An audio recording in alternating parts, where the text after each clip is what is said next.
بسم اللہ الرحمن الرحیم۔ داؤد علیہ السلام کی عدالت میں ایک مالدار شخص نے مقدمہ دائر کیا ہوا تھا کہ ایک غریب بڑھیا اور اس کے بیٹے نے ان کی خوبصورت گائے ذبح کر کے کھا لی ہے۔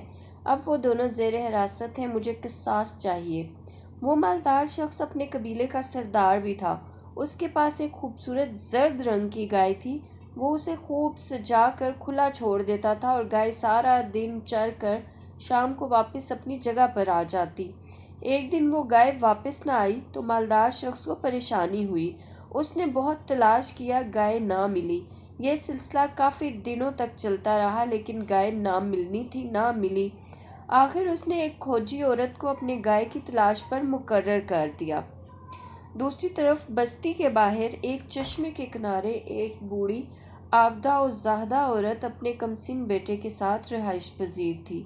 وہ روزگار حیات کمانے کے قابل نہ تھی۔ اللہ تعالیٰ نے اپنی قدرت کاملہ سے اس کی گزر اوقات کے لیے انار کا ایک پودا چشمے کے کنارے پیدا کیا، جس پر ہر روز 2 انار خوب رس بھرے پیدا ہو جاتے تھے۔ وہ دونوں ماں بیٹا انہیں کھا کر اللہ تعالیٰ کا شکر ادا کرتے اور عبادت الہی میں مشغول ہو جاتے۔ ایک دن بیٹے نے کہا، اماں، میں ہر روز انار کھا کھا کر اکتا گیا ہوں۔ سنا ہے شہر میں بازاروں میں بہت سی اشیاء ملتی ہیں، میرا دل وہاں سے کوئی چیز کھانے کو چاہتا ہے۔ عورت نے کہا، بیٹا، اللہ تعالیٰ بغیر کسی محنت و مشقت کے ہمارے لیے ہر روز 2 انار عطا کرتا ہے، تم یہی کھاؤ، صبر و شکر کرو، کسی دوسری چیز کا لالچ نہ کرو کیونکہ لالچ بہت بری چیز ہے۔ اس گفتگو کے بعد انہوں نے جو درخت کی طرف دیکھا تو وہاں سے انار غائب تھے۔ تمام دن انتظار کیا، انار پیدا نہ ہوئے اور وہ بھوکے ہی سو گئے۔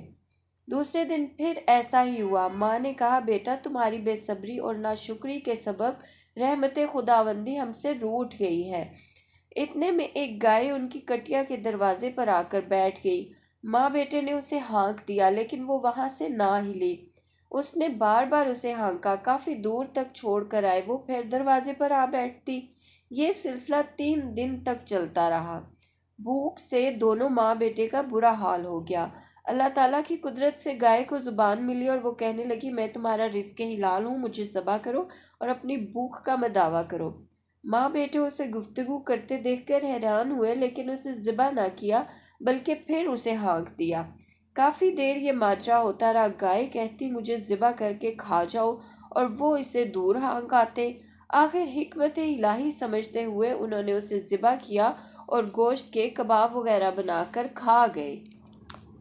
مالدار شخص کی مقرر کی ہوئی کھوجی عورت گائے کی تلاش میں سرگرداں و پریشان ایک دن ماں بیٹے کی کٹیا پر پہنچ گئی اور حقیقت سے آگاہ ہوئی۔ وہ فوراً اس شخص کے پاس پہنچی اور تمام ماجرا کہہ سنایا۔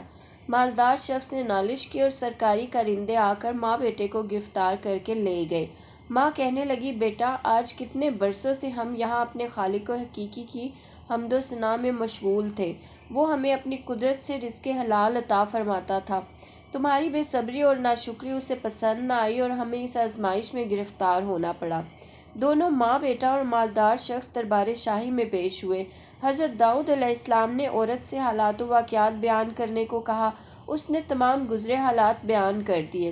جب اس نے کہا کہ گائے نے ہمیں خود ذبح ہونے کو کہا تھا تو وہ مالدار شخص فوراً بول پڑا، عالیجا، یہ کیسے ممکن ہے کہ ایک گائے گفتگو کرے؟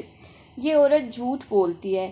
حضرت داؤد علیہ السلام نے فرمایا، اللہ تعالیٰ ایسا کرنے کی طاقت رکھتا ہے، اس کے حکم سے وہ گائے ضرور بولی ہوگی۔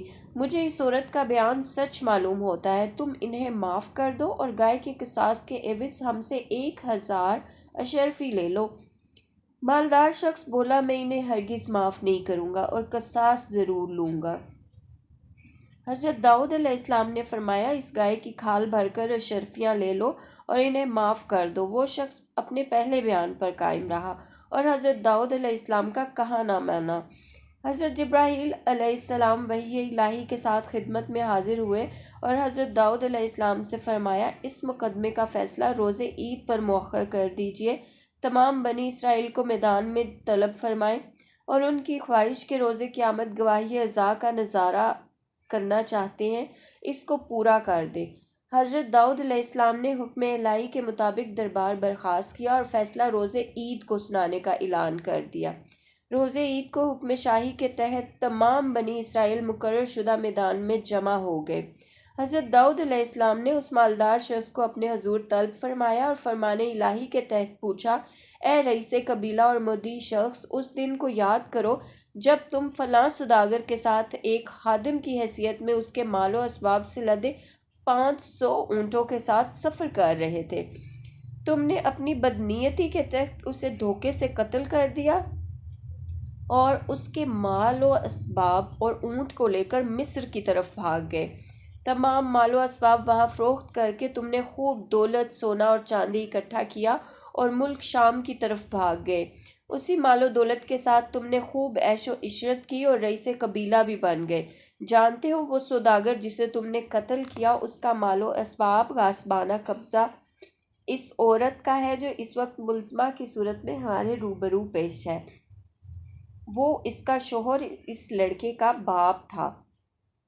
رئیس قبیلہ نے اس بات کو ماننے سے انکار کیا اور کہنے لگا، یہ بالکل جھوٹ ہے۔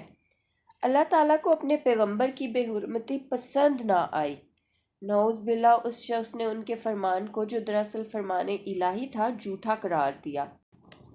اس کی زبان نے بولنے سے انکار کر دیا لیکن اس کے ہاتھ پاؤں بولنے لگے۔